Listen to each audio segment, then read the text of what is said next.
Bonjour et bienvenue dans ma vidéo.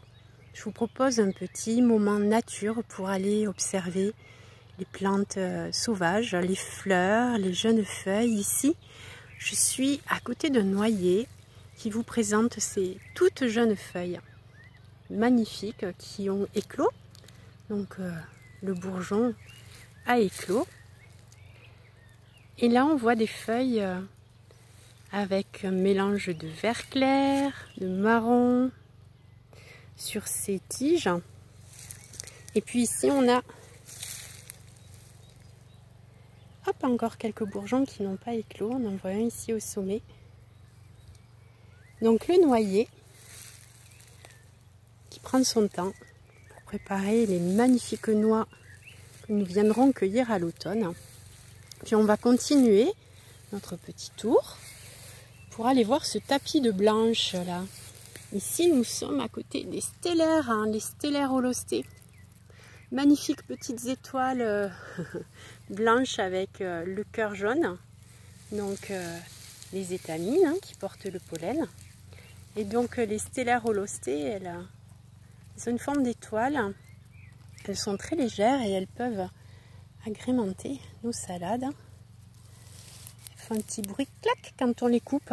Ah non mais ça c'est le ça c'est le gaillet qui s'est invité, le gaillet gratteron qui voulait que je le cueille, que nous avons vu la dernière fois lors de la cueillette des salades sauvages. Mais moi je voulais cueillir la stellaire holostée. Voilà. Clac.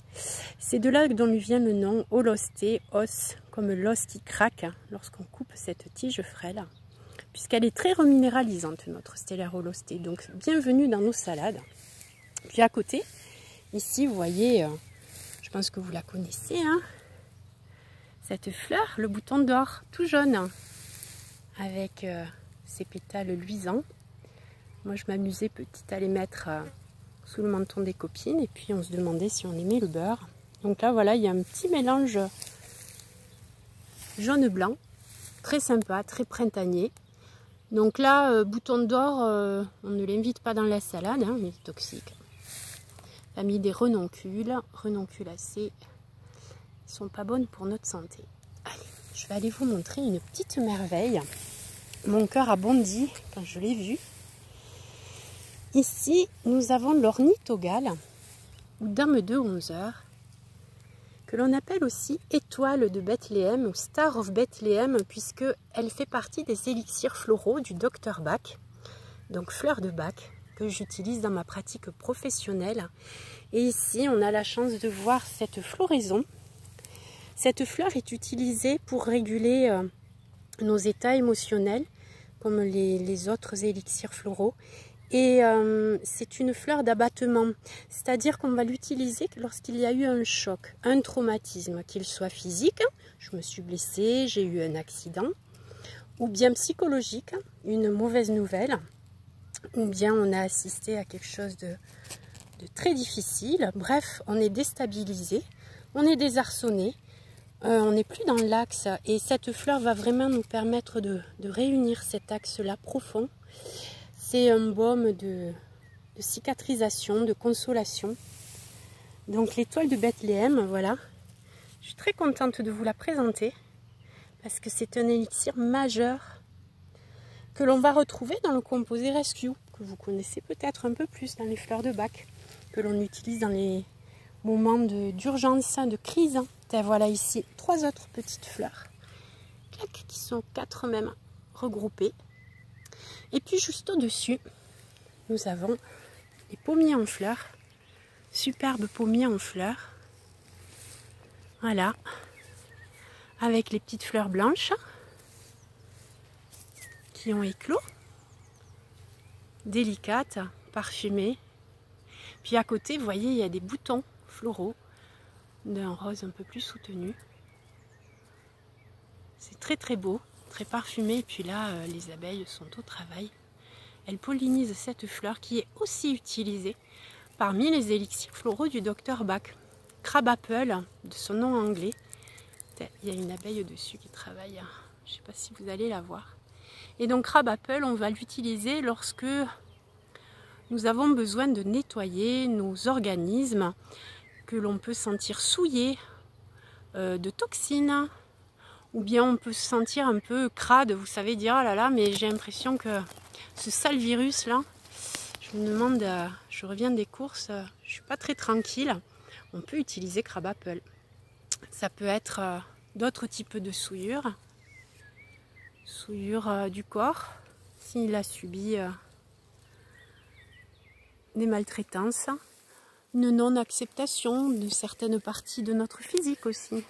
C'est vraiment un élixir qui vient purifier, nettoyer nos modes de pensée pour voir les choses dans leur ensemble plutôt que de focaliser sur des détails qui nous semblent disgracieux, et puis qui va nettoyer nos corps. Donc bienvenue lorsqu'on va faire des jeûnes, lorsqu'on va faire des drainages pour éliminer les toxines.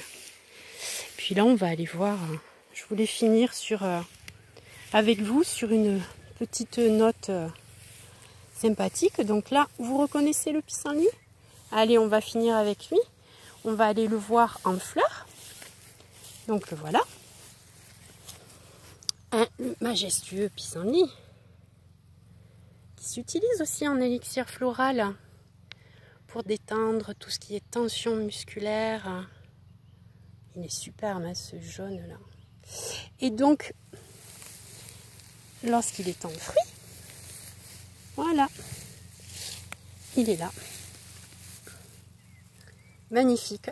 Donc il est comme, les graines sont comme attachées à des petits parachutes qui sont en fait des aigrettes soyeuses. Et donc là on va faire un vœu ensemble. Alors choisissons nos vœux, puis je vais souffler pour vous.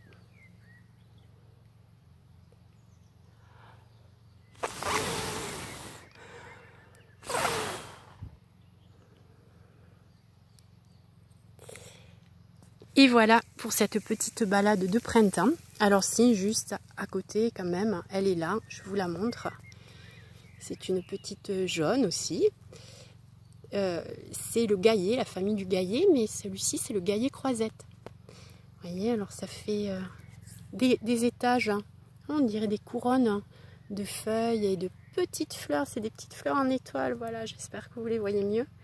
Donc qui vont ici se disposer tout autour de la tige en verticille. Voilà, c'est le nom botanique. En verticille. Voilà, on va finir sur cette petite jaune et puis sur ce jardin enchanté, magnifique. On ne peut pas aller voir toutes les fleurs et toutes les herbes qui le composent. On en aurait pour 3 jours entiers rien que sur ce carré d'herbe. Donc je vous laisse savourer ce petit moment de fraîcheur et puis je vous dis à très bientôt pour d'autres aventures en pleine nature.